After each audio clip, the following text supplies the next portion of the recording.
শেষ থেকে শুরু যেন শুরুতেই শেষ। জিম্বাবুয়ের ব্যাটারদের এবার করুণ এই সবক শেখালেন তাইজুল ইসলাম। এই বাঁহাতির ঘূর্ণিতে শেষ দিন 9 উইকেটে দিনের শেষ টেনেছিল রোডেশিয়ানরা, তাই আজ নেমেছিল নতুন এক শুরুর আশায়। তবে তাইজুলের এক ঘূর্ণিতে শুরুতেই যেন শেষ, সব আশা যেন গুড়ে বালি মাত্র এক সবকেই।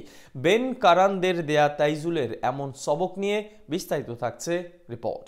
জিম্বাবুয়ের ব্যাটারদের কাছে তাইজুল যেন এক মূর্তিমান আতঙ্ক, যার দুর্বোধ্য ঘূর্ণিতে রীতিমতো ঘুমই উড়ে গেছে বেন কারান কিংবা ওয়েলচের মতো তারকা ব্যাটারদেরও। কেননা এক তাইজুলের স্পিনের জাদুতেই শেষ বিকেলের সেশনে একে একে মাঠ ছেড়েছেন জিম্বাবুয়ের ক্রিকেটাররা।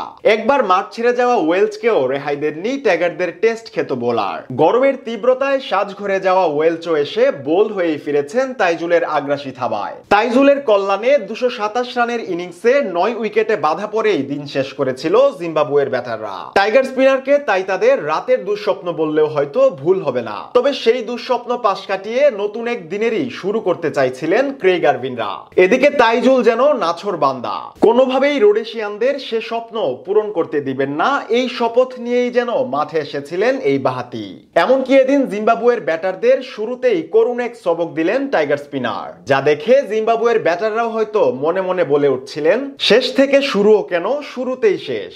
কেননা আগের দিনই জিম্বাবুয়ের 5 ব্যাটারকে উড়িয়ে ফাইফার আদায় করেছিলেন তাইজুল। এদিকে আজ দিনের শুরুতেই তুলে নিলেন নিজের 6ষ্ঠ উইকেটও, তাও কিনা আবার দিনের প্রথম ওভারের প্রথম বলেই। তাই তো জিম্বাবুয়ের ব্যাটারদের এমনটা মনে হওয়া একেবারে অস্বাভাবিক নয়। আজ দিনের শুরুতেই টাইগারদের বোলিং অ্যাটাকের দায়িত্ব দেওয়া হয় তাইজুল ইসলামকে, যেখানে ওভারের প্রথম বলেই ক্রিজ থেকে দারুণ এক সুইং পেয়েছেন তিনি। সুইং এর সাথে ছিল খানিকটা বাউন্সও। এদিকে বাইরের দিকে চলে যাওয়া বলটাতে কিছুটা খোঁচা দিয়েই খেলতে চেয়েছিলেন ব্লেসিং মোজারাবানি। তবে তাইজুলের ঘূর্ণি কি জিনিস সেটা হয়তো আজ করতে পারেননি এই তারকা পেসার। ফলে তাইজুলের ফাঁদে পড়ে উইকেটের পিছনে ক্যাচ দেন মোজারাবানি। অবশ্য তাইজুলের আবেদন প্রথমে ফিরিয়েই দিয়েছিলেন আম্পায়ার। তবে তাইজুল যে ছেড়ে দেওয়ার পাত্র নয়, ফলে শেষমেশ রিভিউ নেয় বাংলাদেশ, আর তাতে সফল হয় তাইজুল। ফলে তাইজুলের কাছে কঠিন এক সবক নিয়েই পুরোপুরি থামে জিম্বাবুয়ের ব্যাটিং লাইন, যার সুবাদে ম্যাচের নিয়ন্ত্রণ আসে বাংলাদেশের হাতে।